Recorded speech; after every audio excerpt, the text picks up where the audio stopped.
ada semacam keinginan publik sebetulnya yang dibaca oleh pengamat supaya ideologi itu mencair, supaya itu lebih liquid. Lalu pertanyaan saya, buat apa bikin partai? Kan dari awal partai itu diarahkan oleh semacam keyakinan bahwa ideologinya itu yang harus dia maksimalkan. Kalau sekarang jadinya tuker tambah tadi, ya nanti ada pertemuan-pertemuan transaksi, maka ideologi bisa mencair.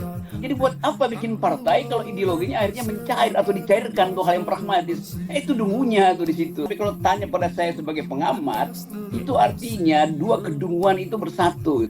Kan artinya PDIP mesti mundur sedikit dari ideologinya, PKS mundur sedikit dari ideologinya supaya bisa bertemu. The chemistry doesn't mix dalam tingkat ideologi.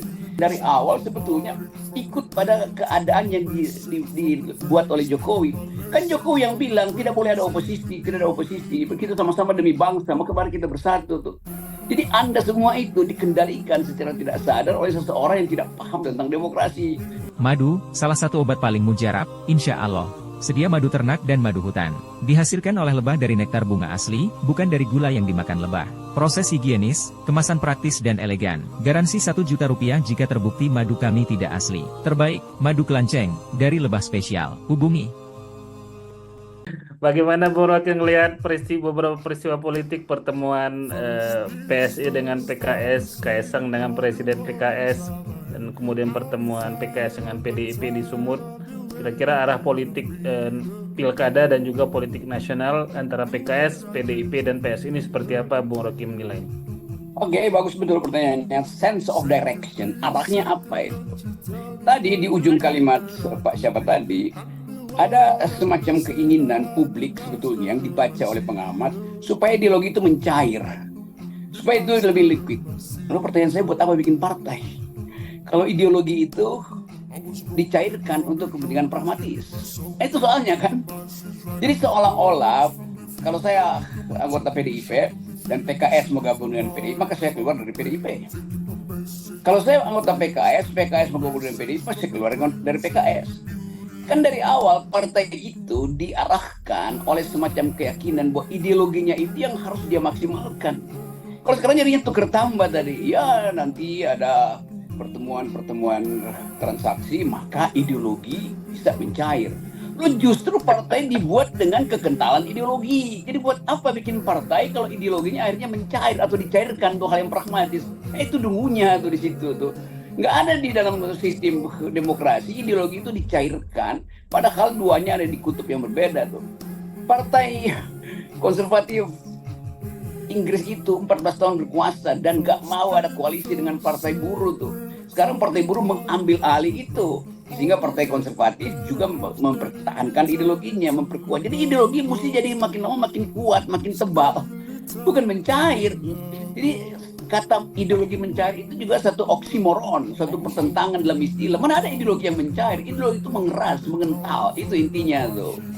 Kalau tanya pada saya sebagai pengamat, itu artinya dua kedunguan itu bersatu, itu begitu jadinya.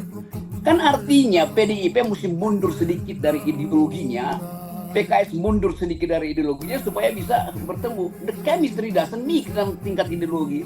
Jadi dari segi logika aja, ideologi mencair itu nggak ada istilah ideologi mencair. Ideologi sifatnya membatu, membeku, menguat, mengental, bukan mencair. Apa poinnya? Jadi bagaimana saya mau komentari analisis yang dari awal sebetulnya ikut pada keadaan yang dibuat oleh Jokowi. Kan Jokowi yang bilang tidak boleh ada oposisi, tidak ada oposisi. Kita sama-sama demi bangsa, maka mari kita bersatu tuh. Lalu kalau bersatu apa yang dipersatukannya, Pak? Jadi soal itu dipersatukan oleh kepentingan pragmatis. Jadi Anda semua itu dikendalikan secara tidak sadar oleh seseorang yang tidak paham tentang demokrasi. Lalu kita analisis kedunguan itu. Ngapain saya nganalisis bahwa PKS akan bertemu dengan PDIP dan Jokowi akan ada di dalam keuntungan dari pertemuan itu. Karena ini semuanya keuntungan dari seorang yang ingin mempertahankan kuasaannya tuh. Lalu kalian ditipu dengan prinsip-prinsipnya, ini kan tukar tambah demi bangsa, tidak boleh ada perselisihan, nanti ideologinya juga bertemu.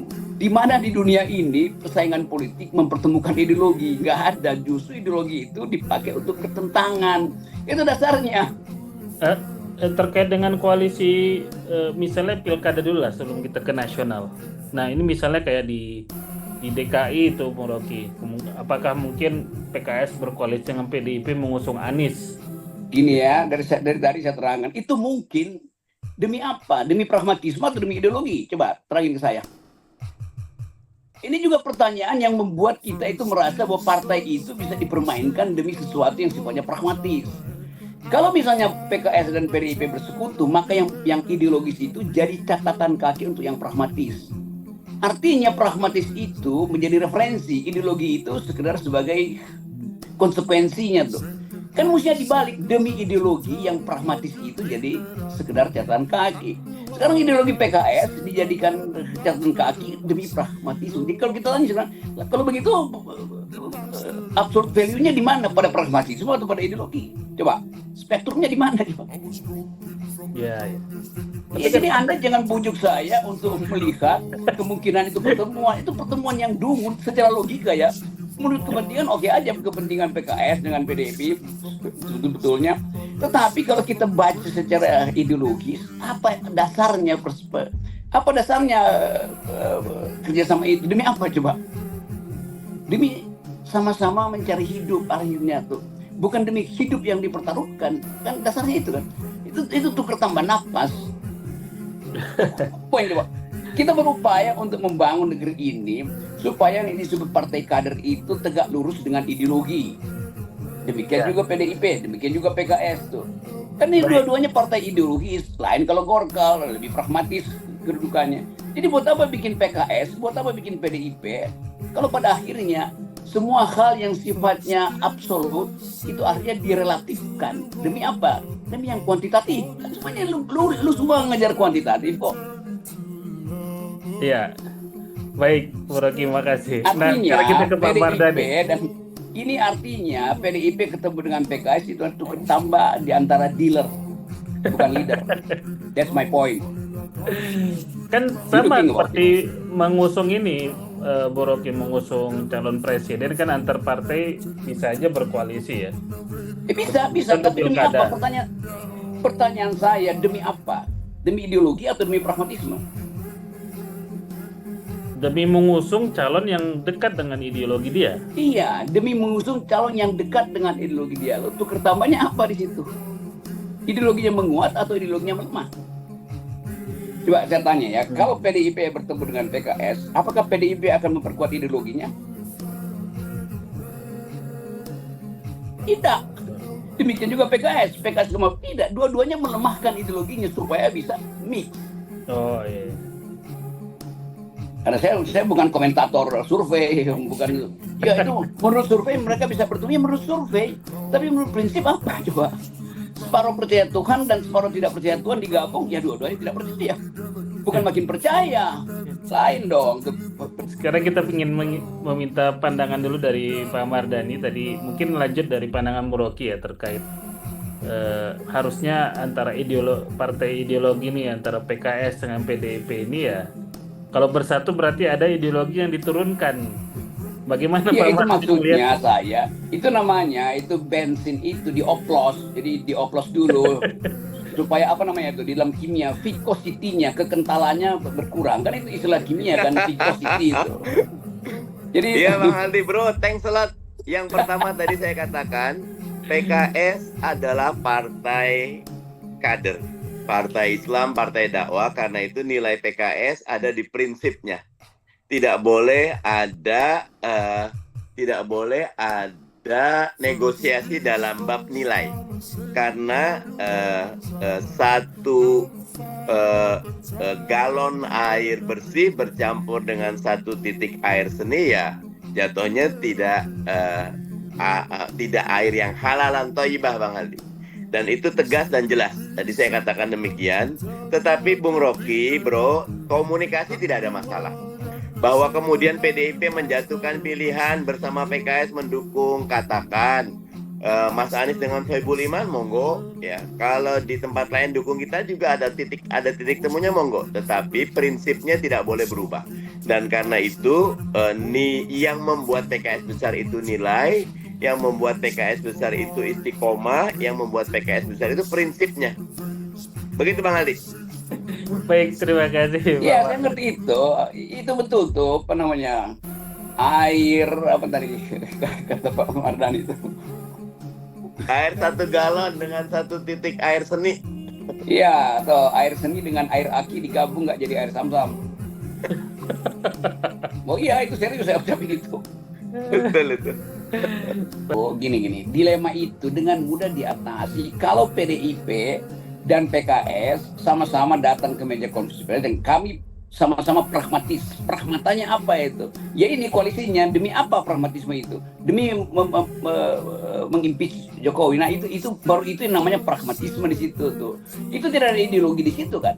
Karena sama-sama melihat kedunguan, ketololan, kebejatan, kemaksiatan dari rejim hari ini. Itu intinya tuh. Jadi ini bukan soal ideologi, soal pelanggaran konstitusi. Karena itu mestinya itu yang menjadi basis untuk bekerja sama tuh. Beda dengan bekerja sama secara pragmatis lalu ideologinya itu dilemahkan atau ditukar tambahkan. Kan itu soalnya tuh. Jadi karena itu saya bilang tadi, kalau soal hubungan PDIP dan PKS sama-sama ada dalam posisi beroposisi, maka sama-sama mesti perkuat komposisi politiknya itu dalam bentuk satu kekuatan untuk memulai hak angket. Kan kalau itu masuk akal dan memang harus begitu sifatnya. Kan cuma dibagi dua tuh, atau Anda mau menjilat atau Anda mau meludah, kan cuma itu kan. Nggak bisa Anda menjilat sambil meludah, nggak bisa itu secara mekanik itu nggak bisa. Yang satu mengeluarkan, yang satu menghisap, kan nggak bisa. Terkait spektrum ideologi politik. Jadi menurut Bung Rocky, ini ideologi PKS ini dia paling dekat dengan siapa dan paling cocok koalisi dengan mana nih? PKS ingin sila pertama itu Ketuhanan Yang Maha Esa.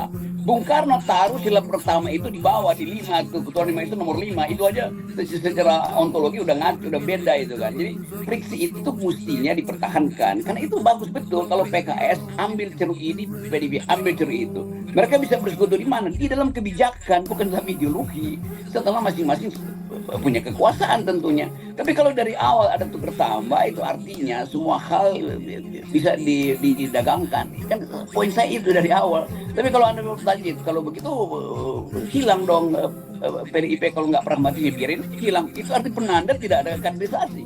Kalau begitu PKS tidak dapat lagi ceruk yang lebih banyak, ya biarin aja hilang. Itu artinya penanda bahwa PKS dari awal bukan partai ideologis. Kan cuma itu pembuktiannya. Jadi saya nggak ada urusan dengan soal yang kuantitatif, yang memungkinkan atas dasar kuantitatif maka diperlukan koalisi. Itu urusan kalian lah, itu saya nggak ada urusan dengan itu tuh. Tapi tetap saya mau terangkan bahwa kita tidak lagi mampu untuk melihat the as it should be itu, the normativity, the imperative of politics. Kita masuk di dalam kalkulasi kuantitatif lalu dibenarkan itu demi sesuatu yang kita sebut tadi pragmatisme itu. Jadi semua hal akhirnya balik pada tukar tambah. Tapi politik kan tukar tambah, silahkan aja tukar tambah. Tetapi buat saya, kalau kita ingin mengadu konsep secara absolut, secara bisa-bisa, maka semua hal itu dikembalikan pada dasar pembentukan, pada genealogi, pada asbab nusul dari partai-partai ini tuh. Ideologis apa tidak tuh? Itu masalahnya di situ. Bang Aldi. Oke. Ya, Pak Mardhani gimana? Ada pandangan? Bro, thanks a lot. Ini harus selalu ada sang peniup sangkakala yang mengingatkan kita semua. Thanks bro. Dan ini membawa kita kepada pentingnya revisi Undang-Undang Pilkada ya. Kami baik Undang-Undang Pilkada maupun Undang-Undang Pemilu, wabil khusus Presidential Threshold dan Pilkada Threshold yang 20% ini menjadi catatan besar. Kalau dihilangkan mungkin berat bro ya, tetapi semua partai yang ada di parlemen punya hak untuk mengajukan calon presiden dan calon kepala daerah tanpa ada batasan minimal 20%, maka akan ada kontestasi yang sehat.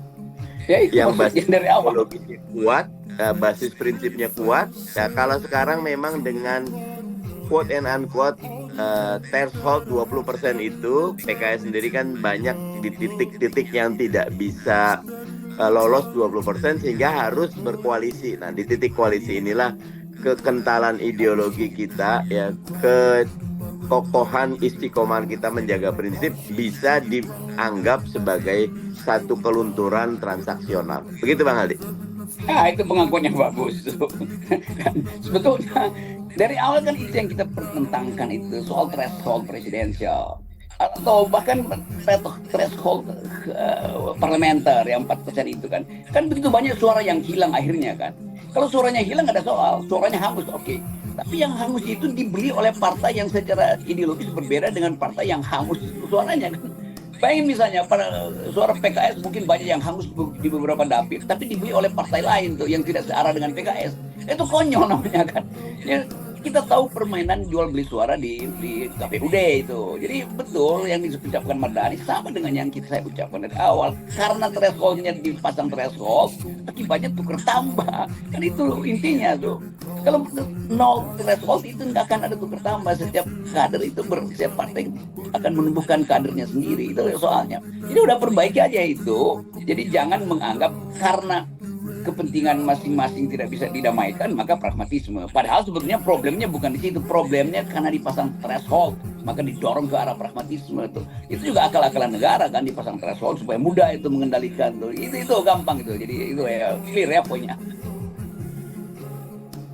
Baik sahabat-sahabat sekalian, menarik sekali diskusi kita pada malam ini ya terkait